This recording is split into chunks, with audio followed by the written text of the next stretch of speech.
Problem number 3 बघा. पहिल्या दोन प्रॉब्लेम मध्ये काय केलं माहिती आहे का तुम्हाला? काय दिलता बोला? अल्फा आणि सी दिला होता आणि के काढायला सांगितलं होतं. आता काय दिलंय माहिती आहे का? बघा, हा त्यांनी के दिलाय तुम्हाला. काय दिलंय? के. मग के माहिती आहे, पण दुसरं काय दिलंय? कॉन्सन्ट्रेशन पण माहिती आहे. आणि काय कॅल्क्युलेट करायला सांगितलंय? Calculate degree of dissociation. Degree of dissociation म्हणजे कोण माहिती आहे का? अल्फा. अल्फा कॅल्क्युलेट करायला सांगितलं. म्हणजे काय म्हटले? The dissociation constant of weak acid इथे विक मोनोबेसिक. मोनोबेसिक म्हणजे एक H प्लस बाहेर टाकणार. 3.5 × 10⁻⁸ म्हणजे गिवन लिहायचं. गिवन मध्ये काय लिहिणार सांगा बरं? K = 3.5 × 10⁻⁸ आणि कॉन्सन्ट्रेशन किती दिलेले? C = 0.05. 0.05 असं म्हणण्यापेक्षा आपण असं म्हणूया का? बघा चालतंय का? 5 × 10⁻² चालेल का नाही? पहिला बोला येस नो. मी असं लिहिलं मी. परत K माहिती आहे, C माहिती आहे. पण टू फाइंड काय फाइंड आउट करायचं आहे?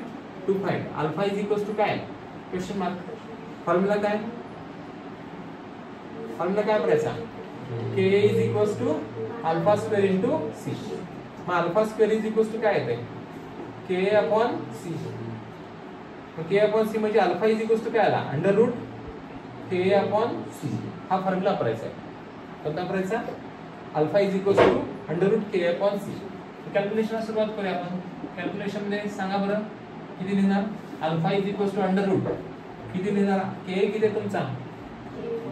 3.5 × 10⁻⁸ आहे ना? होय का नाही? लिहायचं 3.5 × 10⁻⁸ आहे का? डिवाइड बाय किती आहे? 5 × 10⁻². बरोबर. मग काय करायचं? अल्फा = √. काय करा तुम्ही? 5 × 1 = 5, 5 × 3 = 15, 5 × 20 = 25, 5 × 30 आणि 5 × 7 आवाज किती? 35 ना? 7 येणार ना याचं? किती येणार? 7. 7 म्हणजे किती येणार? 0.7.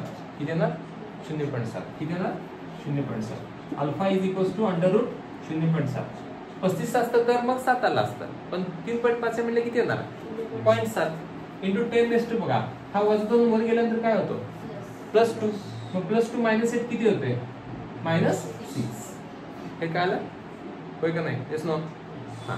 आता मला ह्याचं काय बघायचं? स्क्वेअर रूट बघायचं आहे. स्क्वेअर रूट बघताना काय करायचं? 2 पेजेस आहेत आपल्याला लॉग टेबलमध्ये स्क्वेअर रूटचे. 1 ते 10 वाले स्क्वेअर रूट एक आहे आणि 10 ते 99 वाले एक आहे. म्हणजे 1 ते 9चं एक आहे, 10 ते 99चं एक पान आहे. मग ही संख्या 1 ते 10 मधली पण नाही आणि 10 ते 99 मधली पण नाहीये. मग आता ही संख्या आपण काय करूया? 10 ते 99 मधली कुठली तरी संख्या घेऊ. 70 करूया याला. किती करूया? 70. मग अल्फा = √70 करूया का? बघा 70 झालं तर पॉईंट किती कर पुढे सरकला? 2 रे. 7 केला असतं तर 1 घर. 2 किती आला मग? 10⁻⁸. आता तुम्ही म्हणाल की सर 1 घर सरकवलं तरी चाललं असतं, पण 1 घर सरकवलं असं काय -7 आला असता. मला -7 नको आहे. का माहिती आहे का? स्क्वेअर रूट बघताना जो रेशो आहे ना, तो बऱ्यापैकी कसा असावा? इव्हन असावा. इव्हन म्हणजे ऑड नंबर नसावा. तो का ऑड नंबर नसावा? स्क्वेअर रूट बघताना याचा हाफ करायचा असते. -8चा हाफ किती येणार आहे? -4. -7चा हाफ मग फ्रॅक्शन मध्ये येणार ना, मग 3.5 येणार ना. 3.5 काय कुणाचा वर्ग 3.5 आपण घेतलाय का आजपर्यंत? त्यामुळं कधी पण डकरचा हा चार्ज किती असावा? सॉरी, चार्ज म्हणता येणार नाही. रेशो किती असावा? कसला नंबर असावा? इव्हन नंबर असावा. म्हणून मी 2 पॉईंट पुढे सरकून मुद्दामून 10⁻⁸ केलं. कारण हा 0.7चा स्क्वेअर रूट बघू शकत नाही ना लॉग टेबल मध्ये. आपण बघू शकतोय का? नाही. तर आपल्याला 70चा स्क्वेअर रूट बघायचा आहे. 70चा स्क्वेअर रूट बघताना आपल्याला काय करायचंय? 10⁻⁸ किती झाला? 10⁻⁴. आणि आता बघा त्याचा पण अंदाज लावायचा. 64 हा स्क्वेअर कोणाचा आहे रे? 8चा स्क्वेअर 64 आहे ना. 64चा स्क्वेअर रूट 8 आहे. आणि 81 कोणाचा आहे? 9चा आहे. म्हणजे 81चा स्क्वेअर रूट 9 आहे. याचा अर्थ 64 आणि 9 81च्या मध्ये संख्या आहे ना. येणारं उत्तर किती येणार मग तुमचं? 8 आणि 9च्या मध्ये आला पाहिजे. बघा मग लॉग टेबल काढा आणि 70चा स्क्वेअर रूट बघायचा. 70चा स्क्वेअर रूट 300.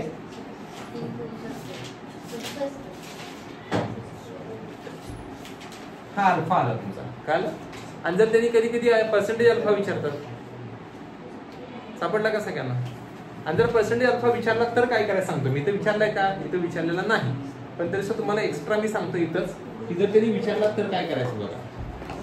जर त्यांनी टक्केवारी विचारले, हे 1 पैकी एवढं, तर टक्केवारी विचारलं काय करायचं? पर्सेंटेज अल्फा जर विचारला असेल तर फॉर्म्युला काय? अल्फा × 100. 100 मल्टिप्लाय करायचं.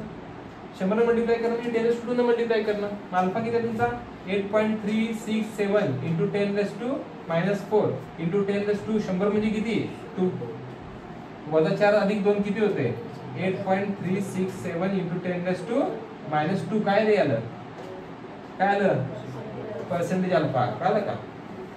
वजा 4 वजा 2 झालं बाकी सगळं सेम.